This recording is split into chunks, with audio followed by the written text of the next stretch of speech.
Bon, alors je vous invite à ouvrir vos Bibles dans le livre de la Genèse au chapitre 2. On va lire le verset 8 et les versets 15 et 16. Genèse chapitre 2, verset 8 et ensuite les versets 15 et 16. Le Seigneur Dieu planta un jardin en Éden du côté de l'Est et il y mit l'homme qu'il avait façonné. Chapitre 15. Le Seigneur Dieu prit l'homme et le plaça dans le jardin d'Éden pour le cultiver et pour le garder. Le Seigneur Dieu donna cet ordre à l'homme, tu mangeras de tous les arbres du jardin, mais tu ne mangeras pas de l'arbre de la connaissance du bien et du mal. On va arrêter là pour l'instant nos lectures. De toute éternité, Dieu a toujours voulu que le Messie soit révélé dans l'humanité. Son objectif a été que son Messie soit établi là, dans notre dimension, dans notre temporalité, parce qu'il devait mettre un terme à la rébellion du monde angélique. Quand on prend le premier verset de la Torah, il nous est dit que Dieu créa les cieux, ou les ciels, de manière un peu plus littérale, j'ai envie de dire, et la terre. Les cieux ont été créés en premier lieu.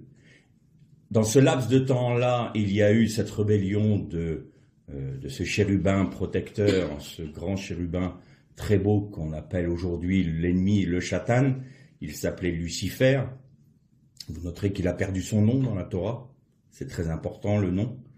Et de ce fait, les anges ont été, les anges rebelles et Satan lui-même ont été rejetés de la demeure de Dieu pour être établis dans les mondes inférieurs, je veux dire. Dieu a donc créé l'homme non pas comme on peut l'imaginer, dans la pensée populaire, la dame, c'est un peu comme un enfant qui vient d'être créé, et puis il doit progresser technologiquement, progresser spirituellement, progresser. On a l'impression d'avoir affaire à des enfants qui sont dans un jardin, qui s'ébattent dans les jardins, et puis voilà le Seigneur qui vient les voir et il faut qu'ils poursuivent leur œuvre. Non, Adam était la plus grande des créatures, la plus importante des créatures que Dieu est créée, plus grande et plus glorieuse que ce fameux chérubin protecteur qui s'était enorgueilli de sa beauté. Et il a été créé par Dieu comme un combattant, pas du tout comme le petit bonhomme très joli quand on voit sur les dessins des enfants d'école du dimanche, le joli petit dessin d'un monsieur et d'une madame dans un jardin où il y a tous les animaux qui sont en paix. Bon, ça c'est Hollywood, c'est un peu bucolique. Je dis pas que le jardin d'Éden n'était pas bon, mais pas beau et pas joli et pas en paix, mais non, ça c'est une image d'Épinal que l'on s'est créée. Mais ce qu'il est bon de reconnaître, c'est quelle est la dimension spirituelle dans ce jardin. Que veut dire déjà le jardin d'Éden ? Pourquoi le jardin d'Éden ? Et puis on a tendance un peu à se dire que la terre entière était un jardin d'Éden. Or, ce n'est pas ce que la Bible nous dit. La Bible nous dit que l'homme a été façonné par Dieu de la Adama, c'est-à-dire de la terre brûlée par le soleil. En hébreu, Adama, ça correspond à le désert de Juda, une terre aride, brûlée par le soleil et rougeâtre. Donc, Adama correspond à la terre du désert. Il a façonné l'homme à partir de cette terre-là, et il planta un jardin en Éden, il nous est dit. Donc on sait déjà que l'Éden n'était pas toute la terre, que c'était une partie de la terre, et dans cet Éden, il planta un jardin du côté de l'Est. Alors on a tendance un peu à idéaliser un peu l'image d'Adam et Ève, et il faut reconnaître que là, le Seigneur a placé son Adam dans une dimension de combat. Il était revêtu de la lumière du Christ, la lumière divine, la lumière du jour 1, la lumière initiale. Dieu dit que la lumière soit, la lumière fut. Il était revêtu de cette gloire-là. Et il façonna donc l'homme dans le désert et il le plaça dans le jardin. L'homme vient du lieu aride où demeure l'ennemi. Il a été façonné. Vous savez que dans la Torah, il y a l'abîme qui correspond aux esprits mauvais, donc l'océan, la mer, correspond aux esprits mauvais. Et sur la terre, donc on a la bête qui monte de l'abîme. On retrouve cette fameuse pensée dans le livre de l'Apocalypse. Et vous avez la bête qui monte de la terre, la Béhémoth. Et Béhémoth, ça correspond au désert. Elle vient du désert, c'est-à-dire que sur la terre, les esprits mauvais sont dans le désert.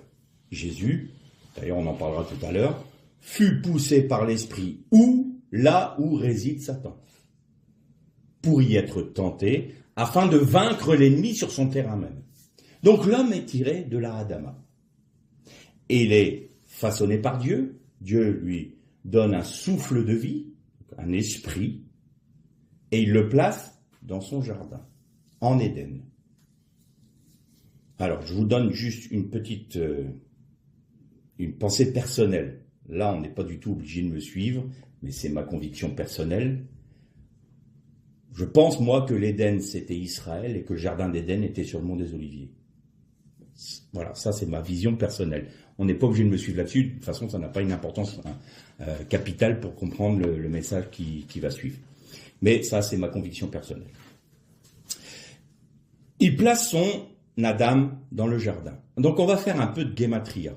Là encore, j'ouvre une parenthèse, parce que régulièrement, on me dit, oui, mais tu fais de la numérologie, et la numérologie, c'est diabolique, alors, la guématria n'est pas de la numérologie, c'est la relation de mots, parce que les lettres hébraïques correspondent à des chiffres. Et donc, on peut trouver des corrélations entre termes via ces fameux chiffres cachés dans les mots hébraïques. D'ailleurs, l'exégèse juive, même les apôtres la connaissaient. Vous prenez dans l'Apocalypse, alors j'aimerais qu'on m'explique à ce moment-là, si c'est de la numérologie et que la guématria n'est pas bien, comment se fait-il que le Seigneur nous demande de calculer le nom de la bête? Expliquez-moi comment on peut calculer un mot. Donc, que celui qui a de l'intelligence calcule le nom de la bête, le nombre de la bête, pardon, et le nombre de la bête est un nombre d'hommes, 666. Bon, voilà. Ça, c'est de la, quoi, guématria ou de la numérologie? Bon, voilà. Je mets cette parenthèse-là parce qu'à chaque fois que je vais essayer de trouver des relations avec des chiffres qui correspondent aux lettres hébraïques, on vient me dire, oui, tu fais de la numérologie, tu es dans la divination. Bon. Bref. La guématria n'est pas de la numérologie, et si on peut calculer le nombre de la bête, le nom de la bête à travers le 666, c'est bien qu'il y a une réalité mathématique dans les termes hébraïques. J'espère que... Alors celui qui voudra pas entendre n'entendra pas, c'est pas grave. Au moins celui qui voudra entendre, au moins il comprendra pourquoi j'utilise la guématria. Bien. Ceci étant dit, Éden. Éden, c'est traduit en hébreu par félicité, quelque chose de très beau, très joli, voilà, c'est la félicité. Et la valeur numérique, le poids numérique de ce mot, c'est 124. Alors vous savez que dans l'exégèse juive, on peut très bien prendre chaque chiffre qui compose un nombre et y trouver la lettre correspondante dans l'alphabet hébraïque. Et regardez ce qu'on trouve. Donc le 1 correspond au Aleph. Le Aleph, c'est le Père. Le 2 correspond à la lettre Bet, qui correspond fils, Bar, Av, Bar, en araméen, donc le fils, et vous avez la 4e qui correspond à Gimel. Mais vous avez dans ce mot-là, Aleph, Bet, vous avez le mot Av. Et Av, c'est père.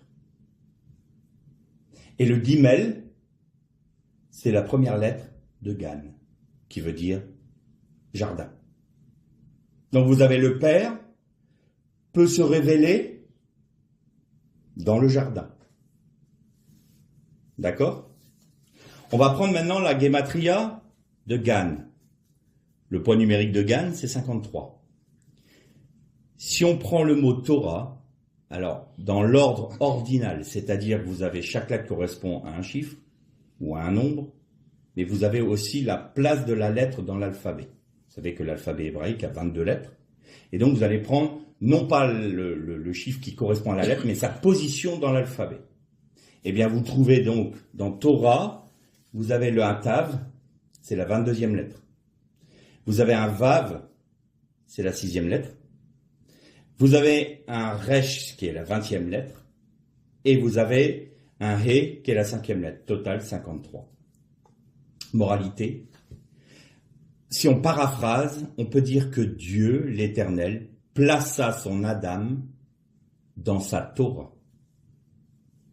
Et de sa Torah, il lui demande de cultiver et de la garder. Qu'est-ce que ça veut dire?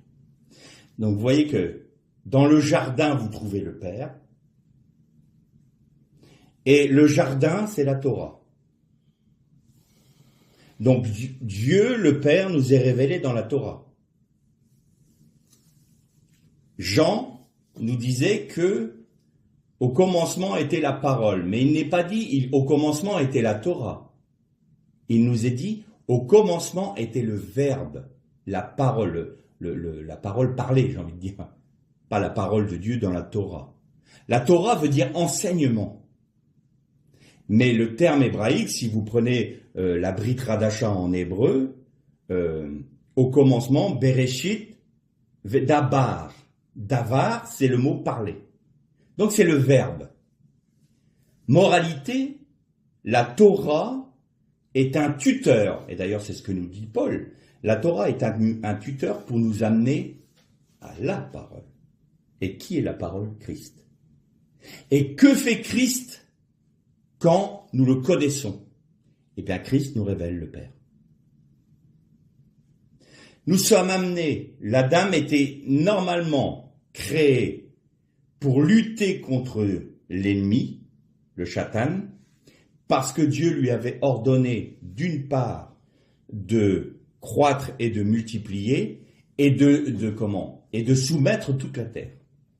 Donc l'objectif c'était que l'Éden, à partir du Gan Eden, donc à partir de la Torah, à partir de ta position dans ma parole, dans ma Torah, dans mes commandements, je te demande de croître, de multiplier et d'assujettir toute la terre. C'est-à-dire de répandre ce jardin, cet Éden, de le répandre sur la Adama, là où demeure Satan. Et vous avez un autre terme qui est très intéressant, on en a déjà parlé, mais il faut qu'on l'aborde. Vous avez l'Éden, le Gan Eden à l'est, et vous avez le Nachash, le serpent, qui était l'animal le plus rusé des animaux des champs. Bon, traduction un peu approximative. C'est littéralement l'animal le plus rusé de ceux qui étaient à l'extérieur, on pourrait dire à l'extérieur du camp, à l'extérieur du jardin, à l'extérieur même de l'Éden. Mais le terme exact, c'est le mot sadé. Sadé, c'est Shin Dalet E. Shin Dalet, c'est démon. D'ailleurs, les rabbins, quand ils parlent des démons, ils vont pas dire Shad, ils vont dire Shin Dalet, pour ne pas avoir nommé. Vous allez voir que le nom, c'est important. Et donc, la lettre E, c'est l'esprit. Donc, le sadé, c'est l'endroit où les esprits démoniaques résident. Et pourquoi le Nachash était le plus rusé? Mais là, il y a encore un jeu de mots dans l'hébreu, et on verra dans le prochain cours Zoom. C'est Arum, en hébreu c'est rusé, mais ça veut dire aussi nu. Et le serpent était nu comme l'homme était nu, et il était rusé. Et l'homme, en péchant de nu qu'il était, il est devenu également rusé. C'est-à-dire la ruse du serpent qui ne veut pas reconnaître son tort, qui ne veut pas admettre que Dieu dirige sa vie, il devient rusé. La preuve, dès qu'il a péché, Adam, plutôt que de se repentir quand Dieu a établi le premier procès de l'histoire, on va dire, as-tu mangé de l'arbre que je t'ai interdit? Ouais, qui fait, c'est la femme que tu as mis à mes côtés. Sous-entendu, si tu ne m'avais pas mis cette, pardonnez-moi le terme, bonne femme à côté de moi, j'aurais pas péché. Moralité, il retourne l'accusation contre Dieu même. C'est en cela où il est devenu rusé. Il a tordu la parole, il a tordu quelque chose, il a tordu la vérité pour en avoir un gain. Exactement comme le serpent a fait pour la femme. Dieu a-t-il réellement dit, je tords la parole de Dieu? Certainement pas, vous mourrez. Certainement pas. Vous serez comme des dieux. Ça, c'est être rusé. Donc l'homme était nul en premier lieu, et ensuite il est devenu arum mais rusé. Parce que le serpent avait injecté son venin de rébellion en lui, via la femme. Bon, ça c'est un autre sujet. Et donc vous avez le Sadé. Le Sadé, c'est le lieu où résidait le serpent et tous ses esprits démoniaques. On pourrait dire l'abîme ou le désert. Et l'homme était là pour justement assujettir. Pourquoi assujettir la terre? Parce que le Satan avait été jeté hors de la présence de Dieu sur la terre en vue d'être combattu. Alors Dieu savait très bien que Adam allait pécher, qu'il allait se rebeller contre son commandement. D'ailleurs, quand il est dit, et Dieu donna l'ordre, Vayitzar Elohim, ça veut dire Dieu ordonna à l'homme. Et Vayitzar vient du mot tsava, de la racine hébraïque tsava, voilà. De la racine hébraïque tsava, qui a donné mitzvot, ou mitzvah, le commandement. Les Juifs respectent 613 mitzvot, 613 commandements. Eh bien, Dieu a ordonné le premier commandement à l'homme. Tu ne mangeras pas de cet arbre-là. Et Dieu savait qu'il allait le faire. Mais la sagesse de Dieu était à tel point que son plan initial n'avait pas changé. C'était de révéler le Messie dans la création. Et il savait très bien que c'était le Messie qui vaincrait l'ennemi. Il savait que le premier Adam ne le ferait pas. Mais il a fait d'une pierre deux coups, j'ai envie de dire. D'une part, il est en train de vaincre son ennemi, il a vaincu son ennemi à la croix, mais en plus, il révèle la dimension de son amour et de sa miséricorde en faisant grâce à une créature glorieuse qui s'est rebellée contre lui. Donc, il montre d'un coup qu'il est le Tout-Puissant, qu'il est au contrôle de toutes choses, mais qu'il est non seulement un Dieu puissant, mais un Dieu d'amour qui vient délivrer lui-même en portant sur lui-même le poids du péché de sa créature, il vient lui faire grâce. Et c'est pour ça que les anges plongent leur regard dans la vie des hommes pour connaître quelle est l'étendue de la miséricorde de Dieu. Parce qu'eux ne peuvent pas être au bénéfice de cette miséricorde-là, parce qu'eux vivent dans la présence de Dieu et ne peuvent pas, comme l'homme, ils ne sont pas dans une dimension temporelle, ils sont dans une dimension éternelle. Donc pour eux, il ne peut pas y avoir de salut, de grâce s'ils se rebellent. Les anges, les démons, les anges déchus ne peuvent pas avoir de la grâce de Dieu. C'est pas possible. Satan ne peut pas être pardonné. C'est pas possible. Il n'y a pas de rachat pour lui. Mais il faut jamais oublier qu'il est une créature. Et on a tendance trop souvent à lui donner un pouvoir qu'il n'a pas. Il est soumis au commandement de Dieu. Dieu, c'est lui qui lui permet, qui lui donne sa latitude d'action. Quand on voit avec Job, je te permets de toucher à Job, seulement tu ne touches pas à sa vie. Satan a sa limite là. Il ne peut pas aller plus loin. Il n'est pas tout puissant. Seul Dieu l'est. Donc l'objectif de Dieu était de faire en sorte que l'homme, son Adam, assujettisse le monde démoniaque, qu'il remporte la victoire sur ce monde-là et qu'il fasse en sorte que la Torah de l'Éternel soit répandue de manière à ce que l'Éden soit sur toute la surface de la terre. Alors aujourd'hui, évidemment, par la chute, c'est pas le cas, mais il va arriver un temps où le millénium va arriver et où la Torah de l'Éternel va remplir toute la terre comme l'eau remplit le fond des mers, nous dit le prophète. Mais vous avez noté, il y a une chose assez intéressante. C'est la Torah de l'Éternel. C'est la Torah qui va être sur toute la terre. On n'est pas encore dans le Verbe. La connaissance du Verbe de Dieu ne se fera qu'avec les nouveaux cieux et la nouvelle terre. Tant que les nouveaux cieux et la nouvelle terre ne sont pas là, la Torah nous sert de tuteur, nous sert de guide pour nous amener à la connaissance de la parole en tant que verbe. Et pour ce faire, il faut l'Esprit de Dieu.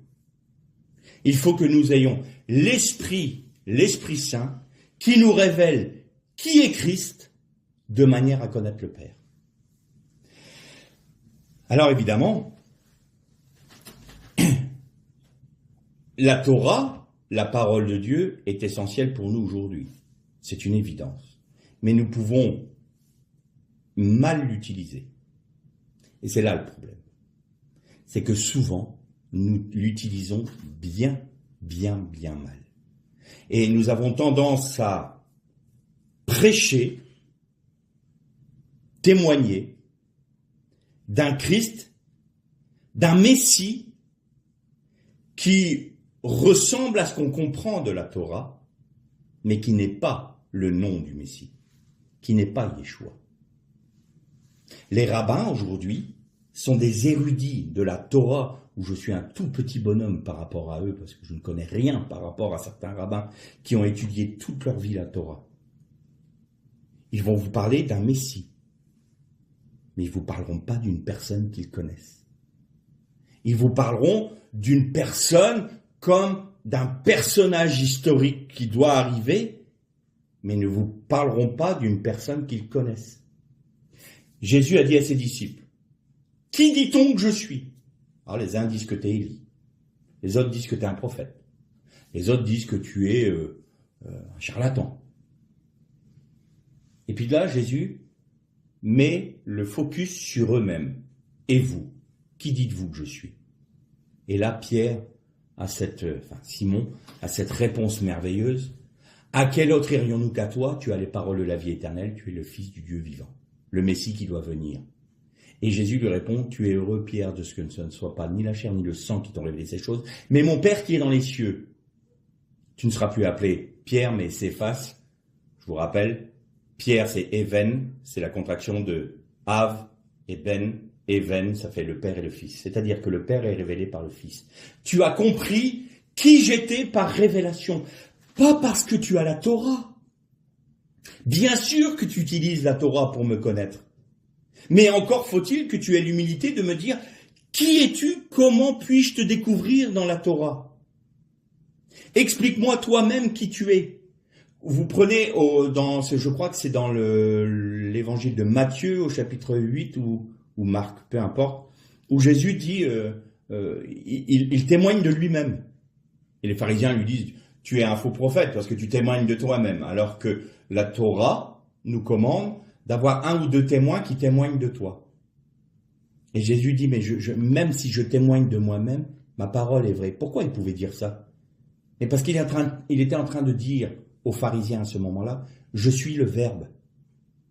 Je suis le but de la Torah. Je suis l'objectif de la Torah. La Torah, elle a été écrite, elle est là pour vous amener au Verbe de Dieu, à moi.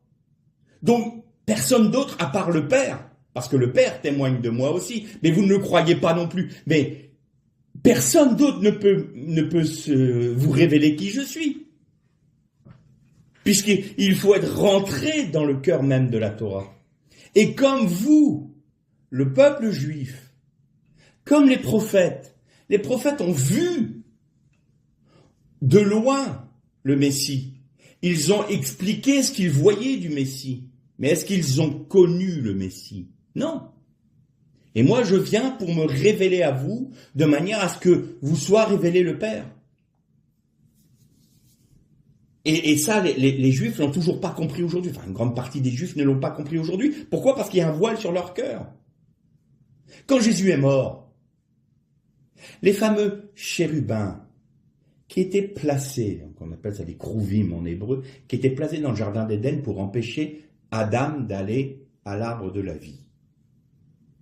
Il y avait 2 krouvim qui étaient brodés sur le voile, donc le paroret, on appelle ça en hébreu, le paroret du temple, qui séparait le lieu saint du saint des saints. Et quand le voile s'est déchiré de haut en bas, ces 2 chérubins, ces 2 krouvim se sont séparés, laissant un libre accès où? À l'arche, enfin l'emplacement de l'arche. Ça veut dire quoi? Ça veut dire que vous avez maintenant, en Jésus-Christ, un libre accès non seulement à l'arbre de la vie, mais au trône même de Dieu. Parce que vous ne pouvez pas comprendre qui est Christ, vous ne pouvez pas comprendre qui est Yeshua, vous ne pouvez pas comprendre qui est le Messie, si vous ne rentrez pas dans la Torah qui vous est éclairée par l'Esprit Saint. C'est exactement ce qu'il a dit à Noach. À Noach, il y a eu ce commandement. Tzoar ta'ase la teva. Ça veut dire quoi? Tu travailleras à ce que la lumière du midi, qui prend son origine dans la matrice d'en haut, éclaire la teva. Et la teva, c'est le mot, c'est le verbe. C'est la parole. Donc tu travailleras, tu feras en sorte que la lumière qui prend son origine, la lumière du midi qui prend son origine ou dans les eaux d'en haut, éclaire la Torah et te révèle quoi? Le davar, le verbe. Et quand il a dit à Adam, tu cultiveras, ça vient du mot avoda. Avoda, ça veut dire s'employer à travailler à. C'est la même chose que pour Noach. C'est s'employer à obéir. Mais le mieux, c'est que c'est exactement le même mot qui est employé pour le service du temple. Quand les Lévites faisaient le service de temple, c'était le terme avoda. Ils travaillaient à. Ils faisaient en sorte que le temple, la vie du temple, se manifeste. C'est ça, travailler. Donc ça, c'était cultiver le jardin. Et garder, c'est quoi? Ça vient de shamar. Et shamar, c'est observer, il y a plusieurs termes, garder, quand il est dit, vous garderez mes shabbats, eh bien, c'est shamar. Veiller, obéir, prendre garde et se protéger. Vous voyez que l'Éternel a placé son Adam dans le Gan Eden, qui n'est autre que ça. Torah, Torah, je répète, ça veut dire enseignement. Donc je vous place dans ma Torah de manière à ce que vous travaillez à ce que la lumière de l'Esprit éclaire ce jardin et que vous puissiez ainsi me connaître. Seulement, ce sera à vous de faire en sorte que cette attitude demeure. Donc vous devez garder cette attitude. Vous devez garder le Shabbat. Vous devez garder ce jardin. C'est-à-dire garder ma parole. Garder mes commandements. Garder mes ordonnances. Et ainsi, en vous multipliant, vous assujettirez la terre et vous chasserez de ma création le Satan. On a vu ce que ça a donné.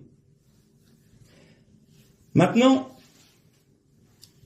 je vous ai dit tout à l'heure que le Satan était le serpent l'animal le plus rusé des animaux des champs ou des animaux sauvages.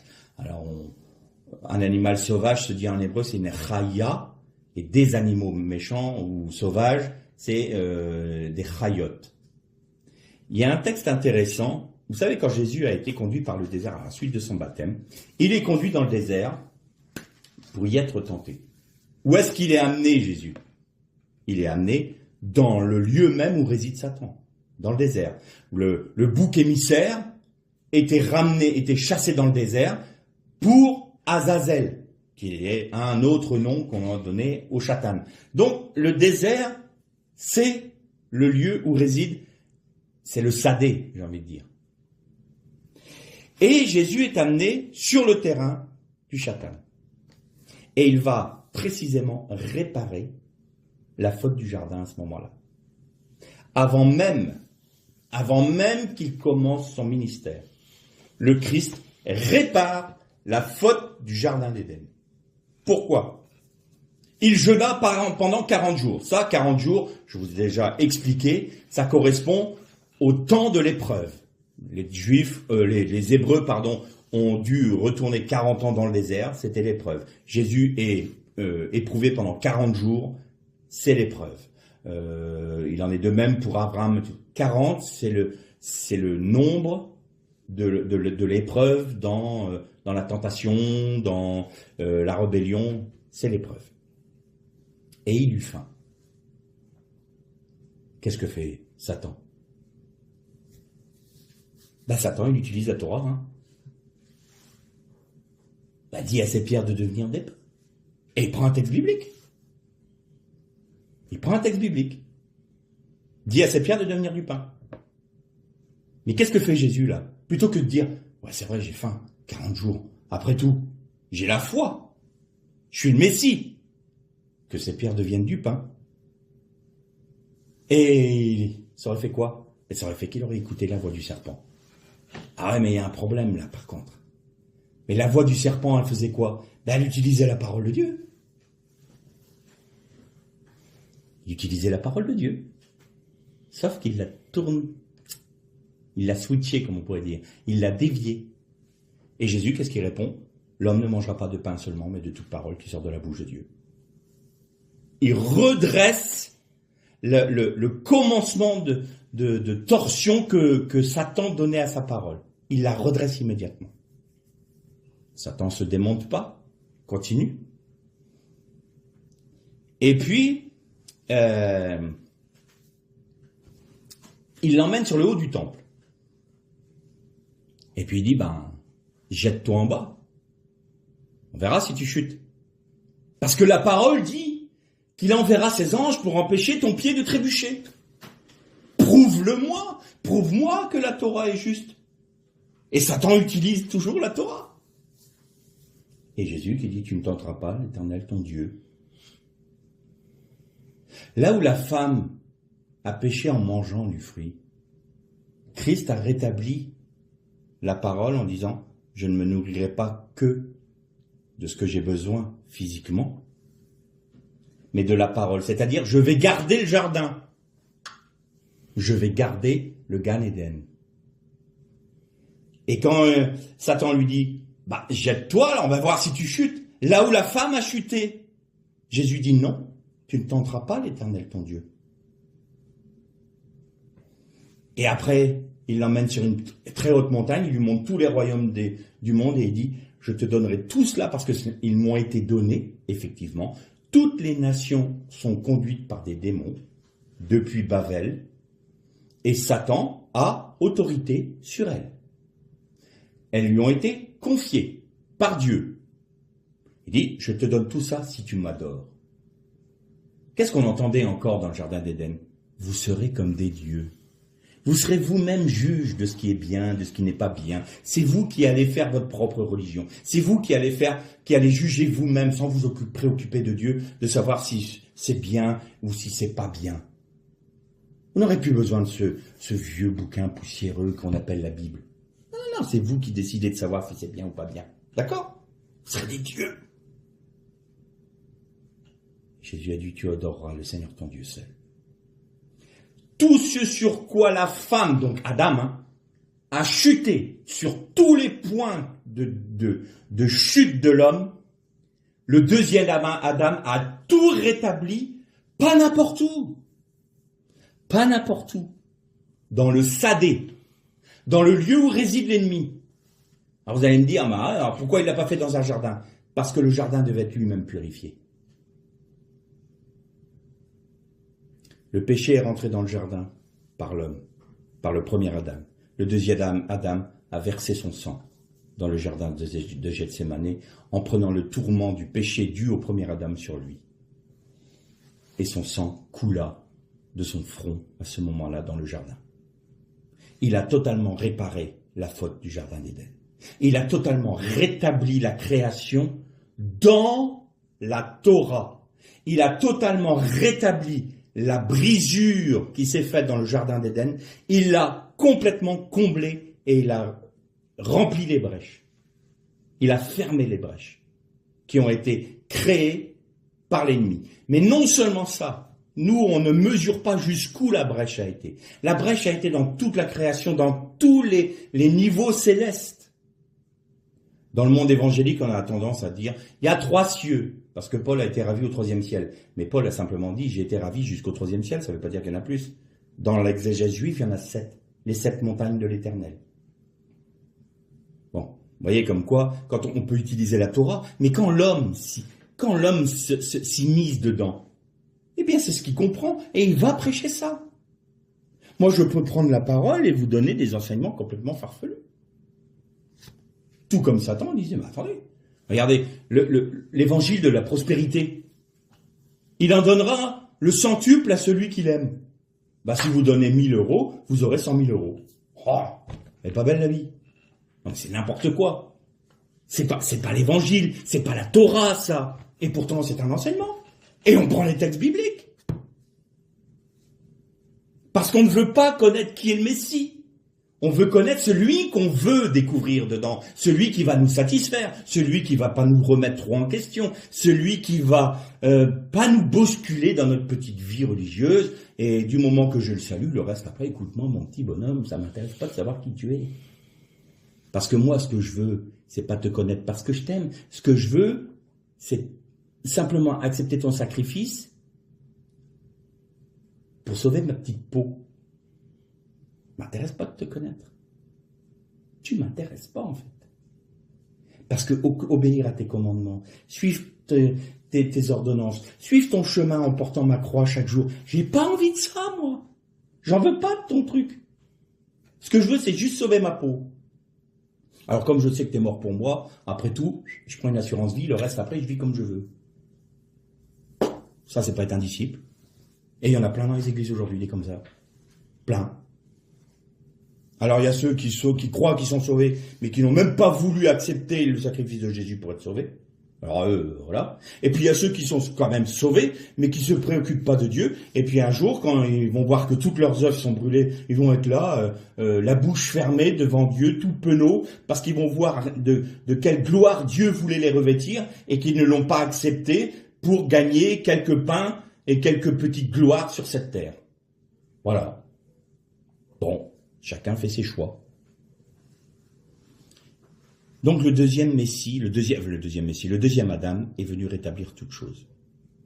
Alors, le danger qu'il y a à ne pas connaître Christ, quel est-il? C'est que quand on prend la Torah qui est un tuteur pour nous amener au Verbe, et qu'on ne se préoccupe pas, qu'on ne travaille pas à ce que ce jardin qui s'appelle la Torah vienne nous enseigner par la lumière du Saint-Esprit pour nous révéler qui est Christ tel Pierre, tu es le Christ du Fils du Dieu vivant. Et que nous utilisons la Torah non pas pour ça mais comme une arme. Encore Pierre là. Pierre, il était dans tous les coups. Hein. Il était tellement bouillant que un coup il était waouh, magnifique, merveilleux, puis après il était capable de renier le Seigneur. Mais on est tous comme ça, hein. Quand tout va bien, on est super religieux, super spirituel, on est des géants de la foi. Dès qu'il y a une épreuve, Satan gagne toujours. Puis Dieu, il m'écoute pas, puis Dieu, il veut pas faire tout ce que j'ai envie, et puis Dieu, il m'a abandonné, et puis tout d'un coup, il y a une grâce qui arrive. Le Seigneur est tout puissant. Puis le lendemain, non. Bon, on est comme ça. Faut pas se voiler la face, on est tous pareils. Mais Pierre, à un moment, on est toujours dans le jardin et il y a la troupe qui vient, donc la cohorte romaine, avec les principaux serviteurs des prêtres, et ils viennent pour arrêter Jésus avec Judas. Qu'est-ce qu'il fait, Pierre? Il sort son épée et il coupe l'oreille du serviteur de Caïphe. C'est quoi l'épée? L'image de l'épée dans la Bible, c'est quoi? C'est la parole de Dieu. C'est la Torah. Combien de fois, nous qui nous disons chrétiens, Puis disons, le Seigneur Jésus a dit, tous reconnaîtront que vous êtes mes disciples à l'amour que vous aurez les uns pour les autres. On le prêche ça, hein, dans nos églises. Pas de problème avec ça. Puis après, on prend la Bible, on prend un verset, et on va couper les oreilles. Et parfois, on fait sauter les têtes même, avec des textes bibliques. Combien de fois on utilise la Torah et la Bible pour nos guerres? Ça, c'est connaître le Messie. Combien de fois on va détruire la réputation d'un frère ou d'un prochain? Combien de fois on va utiliser la Bible pour condamner? Combien de fois on va utiliser la Bible pour mieux pour mieux, comment dire, démontrer à l'autre que nous avons raison et que lui, il a bien tort? C'est toujours la Torah, c'est toujours la Bible. Mais comment est-ce qu'on l'utilise? Pour tuer? Pour blesser? Ou pour édifier? Eh bien, celui qui tue avec la Torah, c'est celui qui utilise la Torah pour sa propre gloire. Et ça lui sera redemandé. Il n'aura même pas discuté. Le Seigneur lui dira, tu as utilisé ma Torah pour blesser ton frère. Or, je t'ai dit, si tu n'aimes pas ton frère comme toi-même, tu ne m'aimes pas non plus. Tu es un menteur. C'est Jean qui nous dit ça. Celui qui dit qu'il aime Dieu mais qui déteste son frère, qu'il voit tous les jours, est un menteur. Les choses sont dites. Ou alors est-ce que tu as cherché à garder ma Torah? C'est-à-dire, est-ce que tu as cherché à faire en sorte que tu demeures dans le Gan Eden, que tu le cultives, pour toi-même d'abord, que tu le gardes, pour toi-même d'abord, en rétablissant ce qui est tordu parce que ta chair te propose ou parce que Satan te propose. Là où Satan te dit, bah, tu sais que tu as le droit de faire ça, hein. C'est pas un problème. Légitimement, tu as le droit. T'as faim, mange. Oui, mais l'homme ne vivra pas de pain seulement. Là où tu rétabliras ce que Satan est en train de tordre, ça veut dire que tu vas garder ma parole. Tu vas mettre autour d'elle une muraille dans ta vie. Et tu vas dire, ça c'est mon bien le plus précieux. Je demeure dans le Gan Eden. Et ensuite, je vais utiliser ce que j'ai, les fruits de cette culture. On va prendre cette image-là, puisqu'on est dans le jardin. Je vais utiliser les fruits de la culture de ma Torah, de la culture du Gan Eden. Et ça, c'est pas pour moi. C'est pour mes frères. Je vais vous donner le fruit de ce que j'ai appris du Gan Eden, de ce que j'ai appris. Alors, au lieu de vous blesser, je vais vous édifier. Au lieu de vous tuer, je vais vous transmettre la vie. Pourquoi? Parce que je suis passé de la Torah qui est devenue un tuteur au Verbe qui donne la vie, le Christ vivant. L'intérêt d'une prédication n'est pas de dire « Oh, c'est beau, oh, le pasteur est merveilleux, oh, quelle connaissance il a ». Ça, on s'en fiche de ça. C'est pas important. Ce qui est intéressant, c'est que au terme de la prédication, vous dites « Ah, j'ai vu Jésus, je le connais mieux. » Ou alors, j'ai envie de le connaître. Je désire savoir qui est ce fameux Verbe de Dieu. Parce que la Torah, Jésus a dit, pas un mot, pas un trait de lettre ne passera tant que les cieux et la terre subsisteront. Donc la Torah nous est utile aujourd'hui pour le découvrir lui et pour pouvoir transmettre la vie à l'autre. Il faut que la mort agisse en nous. Parce que le moment où on va garder la Torah, le moment où on est en train de garder le Gan Eden, qu'est-ce qu'on fait? On meurt à nous-mêmes. Hein, parce qu'on n'accepte pas que nos pensées prennent le pas dedans. Donc dès que les pensées de Philippe viennent dans le Gan Eden, Philippe doit lui dire « dehors ». Ça, c'est pas connaître Dieu. Dès que Satan veut venir, Dieu a-t-il réellement dit « dehors ». Non, j'accepte pas le mensonge de Satan. Sors. Parce que là, tu rentres dans le Gan Eden. Je t'interdis de rentrer dans le Gan Eden. Tout comme Noah interdisait au corbeau de rentrer dans la Théba. Non. Gardez précieusement la Torah dans vos cœurs. Mais la Torah selon le cœur de Dieu. Éclairée par l'Esprit de Dieu. Pas votre imagination. Plus j'étudie la Torah, plus j'apprends à travers l'hébreu, et plus je dis, ma prière, c'est Seigneur, mais qui est qui? Qui es-tu? Parce que j'ai découvert que j'avais entendu parler de lui. Et beaucoup de chrétiens ont entendu parler du Messie, mais ne connaissent pas le Messie. Et aujourd'hui, l'appel du Seigneur, c'est rentrer dans le Gan Eden, demeurer dans le Gan Eden, cultiver et garder le Gan Eden, alors vous me connaîtrez. Parce qu'aujourd'hui, vous avez entendu une doctrine, vous avez entendu une dénomination, vous avez entendu une prédication ou selon le cœur des hommes. Qui dites-vous que je suis? Ben, t'es un messie comme ça, t'es un messie comme ça, t'es un prophète, aucune certitude, on ne sait pas. Jésus sauve, Jésus guérit. On a réduit Jésus, nous dans le monde occidental, on a réduit Jésus à un guérisseur et un sauveur. Ah bon, il est que ça, mais il est ma justice, il est mon repos, il est ma paix, il est ma joie, il est ma sanctification, il sauve et guérit, mais il est plus grand que ça, mon sauveur.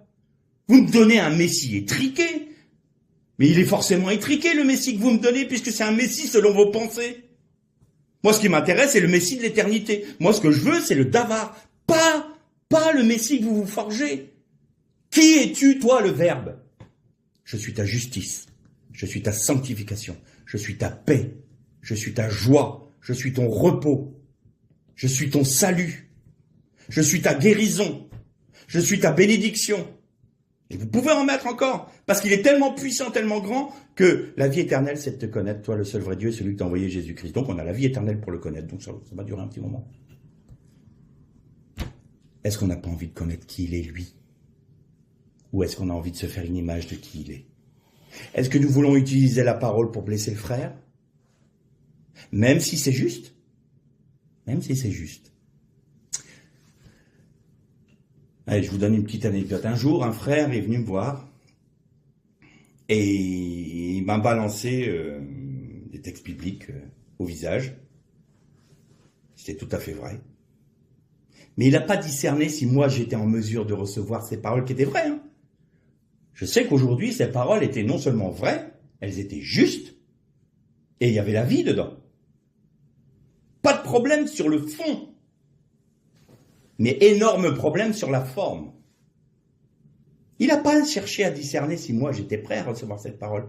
Et vous prenez un nourrisson et vous lui dites, tiens, une bonne côte de bœuf pour toi, et vous lui enfournez. Le gamin, il va s'étouffer. Et je me suis étouffé, et je l'ai envoyé sur les roses. Parce que moi, je suis comme ça. Et 5-6 ans après, je l'ai appelé, j'ai dit, ça y est, j'ai reçu ta parole. C'était pas le temps.